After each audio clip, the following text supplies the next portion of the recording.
আমি জানি এটা পরিচয় করার কোনো জায়গা নয়। রাজা সুস্থ হলে একদিন আমাদের বাড়ি এসো কিন্তু। নিশ্চয়ই আসবো। দেখো দেখি, রাজা আমার ছেলের মতো, সত্যি গুণগান করার মতোই মানুষ তুমি। আমি জানি এটা ঠিক জায়গা না, তাহলেও তোমাকে একটা অনুরোধ করছি। রাজার সঙ্গে তো আমার রক্তের সম্পর্ক নেই, কিন্তু কেন জানি না মনে হয় ও বোধহয় আমার আগের জন্মের সন্তান ছিল। আমি কথা দিচ্ছি সোনামা, আমি আপনার কথা রাখবো। ও বাড়িতে তো একমাত্র মেজ বউই এ কাজ করতে পারে। খুব বদমাইশ ওই মেজ বউটা। তবে আজ অবশ্য অন্যরকম দেখলাম, আমি দুধে মিশে গেছে। ওই রাজার দুর্দশার কথা শুনে সব ফেলে ওদের পাশে এসে দাঁড়িয়েছে। আচ্ছা, একটা কথা বলো তো, মিতুদিকে হঠাৎ আরক তৈরি করে খাওয়ানোর আইডিয়াটা কে দিল? ও তো দুষ্টু ফোন করে ডেকেছিল। জানো তো বৌদি, আমার মনে হচ্ছে ও বাড়িতে এ নিয়ে একটা বেশ গন্ডগোল হবে আজ। সে তো হবে। বেচারা মিতুদি, লোকের জন্য করেও বেশি, হারায়ও বেশি। দুষ্টু, তোমায় কাকাবাবু ডাকছেন।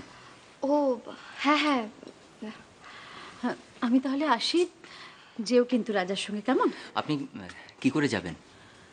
আমার সঙ্গে গাড়ি আছে, আচ্ছা। ড্রাইভারও আছে, কিন্তু শুভটা যে কোথায় গেল, হয়তো গাড়ির সামনে পেয়ে যাবো ছেলেটাকে।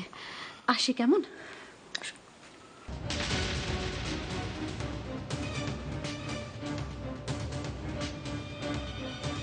এবার ডাক্তার বলছেন যে ওর কোনো অ্যালার্জি নেই, তাও ওর পেটের মধ্যে একটা অ্যালার্জিক ড্রাগ পাওয়া গেছে। এটার রিয়াকশনটা এত সিভিয়ার হয়েছে যে ওর শ্বাসনালী আর ওর কণ্ঠনালী দুটোই এফেক্ট করেছে।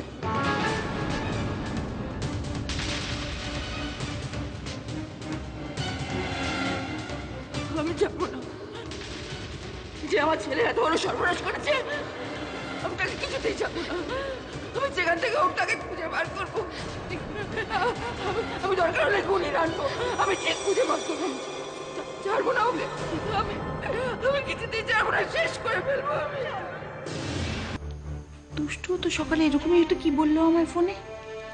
হয়তো সেরকমই কিছু একটা ভাবছে। মা কিন্তু আমি বিশ্বাস মা প্লিজ প্লিজ মা, আমি যেটা বলছি না তোমার ভালোর জন্য বলছি, একটু বোঝার চেষ্টা করো প্লিজ। না, সেটা আমি জানি। ওই তো ওদের রান্নাঘরে গিয়ে আমি ওটা বানাচ্ছিলাম, হ্যাঁ তখন আমি বিশাখা, এই বাড়ির মেয়ে যাবো। ও আচ্ছা আচ্ছা, সে একবার এলো, এসে আলাপ টালাপ করে আবার চলে গেল। কই না, সেরকম তো কিছু হয়নি। মা, তুমি এই ঘটনাটা দুষ্টুকে একবার জানাও তো, একবার জানাও, তারপর দেখা যাবে। জানি দাও। দুষ্টুর মনে হয়েছে যে ওকে হাসপাতালে রাখার আর কোনো দরকার নেই, তাই ওকে নিয়ে বাড়িতে চলে আসছে। হ্যাঁ গো, ভালোই হয়েছে। রাজা বাড়িতে এলে আমরা সবাই মিলেও সেবাটা তো অন্তত করতে পারবো। মেজ বৌদি নিশ্চয়ই মাকে এই সমস্ত কথা বুঝিয়েছে। মা না খুব সরল, যে যা বোঝায় তাই বোঝে। কিন্তু একটা কথা আমি বলে দিচ্ছি,